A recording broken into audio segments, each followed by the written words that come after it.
Black woman. I'm wearing lip gloss, a gray jacket, and my eyes are dark brown. Traveling back in time a little bit, what feelings did you have as a kid going down the doll aisle? If they provoked any feelings of ostracization or anything at all? Walking down the doll aisle, not seeing dolls that really reflected my image, didn't have the same hair texture I did. It was a very generic looking doll. The doll had the same body structure as any other normal 18-inch size doll or normal Barbie doll, just with black skin. And I don't think that really captures the essence of a Black girl. You're not really capturing the image of a Black girl. And I think representation is just so important, especially in a community where you're not being celebrated or represented positively. Seeing your image in a positive light is really important. And I think Black girls need that. And as a 5-year-old little girl, and my mom, who was not having it, of not seeing Black dolls that really reflect Black girls, it was a problem. And I think that was another one of the reasons why I needed to start Zoe Dolls. I didn't see beauty within a doll because the doll didn't look like me. And to bring awareness to doll makers and the toy industry, the disconnect within the toy industry and Black girls is that you don't capture the essence of a Black girl. I changed my hair like all the time. Like I can go from braids to fro to anything I really want, to a twist, to a press out. I can change my hair a lot. And none of the dolls had that. You didn't capture this very big aspect of a Black girl's life that they need in a doll. A doll is like a little mini version of you. Like you want to be able to wash your doll's hair, change your doll's hair. You want to be able to do those things with your doll. And a very generic doll with just straight Black hair, you can't get that. You don't see the beauty in a doll that doesn't look like you. Okay, so what obstacles have you faced while trying to promote like your brand or like your doll line or anything, or for you to face obstacles while you're trying to make this change? I'm a Black girl in America. I'm also a girl, just in general in America. And people are extremely racist and people are misogynistic. And they think because I'm Black and because I'm young and because I'm a girl, I can't do certain things. Like, why would I want to make a doll? Why would I want to do something to uplift and empower girls? I could just be playing with dolls and I don't have to do this. Like, why are you doing this? People question me all the time and try to bring me down on why would I do this? And obviously bullying was a big thing for me because I go to a predominantly white school where I'm the only girl in my class that really look like me and have the same skin tone as me and the same hair texture as me. And I was bullied because the color of my skin and the texture of my hair. So overcoming bullying was a big thing for me, and being able to uplift girls who may be going through the same experience that I went through, being bullied because of the color of their skin, is something I continue to overcome. And just daily racism in life. Life has twists and turns that bring you surprises. You never know what you're going to get. Like there's so many things that are so unexpected in life that life was just an overcoming obstacle in itself. So what places have you traveled so far, and what was the purpose behind those trips? Places I traveled personally, I went to India and Africa. I went to Africa a couple of years ago.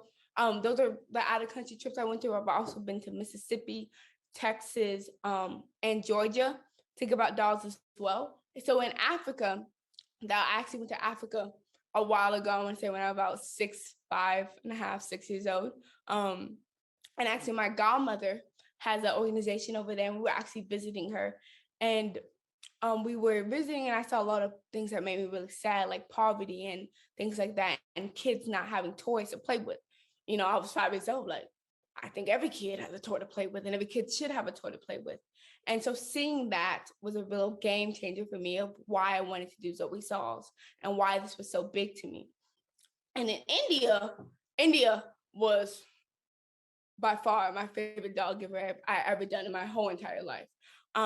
It was just so rewarding. We actually gave dolls to orphanage. And in India, colorism is horrible there. Like people are around like my skin tone, or maybe even a little darker, and no one on the billboards reflect the people that live in India. And I think that was such a problem because when I was giving out dolls, the girls were surprised that I hugged them. And because of the caste system and the system they have in India, the beauty standard there is that if you're darker, you're not beautiful. And seeing that beauty and getting a doll that reflected the image and seeing that the doll is beautiful and feeling the love that Zoe Zell's team gave them and the people around them was hugging them and loving them was just so impactful. And it was, it was so emotional to me because it was just so much that I've never experienced this type of and this level of like these people who never really experienced love or like really feel accepted or felt beautiful in their life because of the system that they live in their country. The impact that Zoe Sauce is making on other girls' lives, I I can't really describe it. It's just blissful. I feel so much joy and happiness. What would you say to a girl or non-binary friend who struggles to be who she is? Beauty comes from the contributions you make to the world. No matter how you identify, you're beautiful within. Like you are destined to be great and do great things. So utilize your greatness, understand your worth, understand your purpose, understand that you are going somewhere in life. Don't let what people say limit your view and what you can do.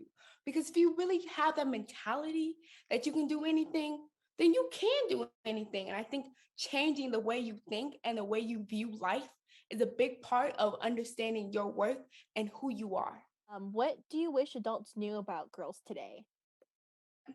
We're some change makers. Like I know we may be young and we're a new generation and we can make a lot of mistakes sometimes. I'm not gonna make it seem like we're perfect because by any means we're not. But I think we have this very new radical ideas and new things that we can bring to the table that maybe their generation can't, like because of our new ideas and we're like very unapologetically us. I feel like my generation particularly is very unapologetic.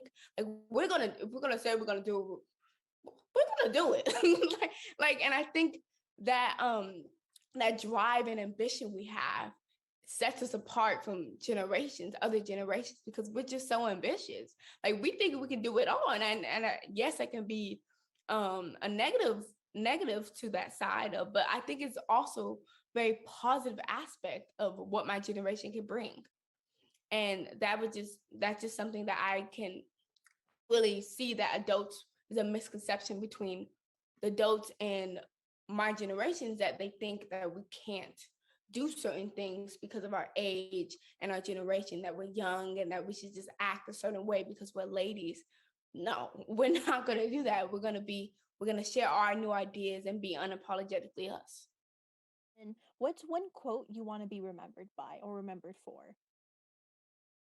That nothing is impossible. The word itself says I'm possible.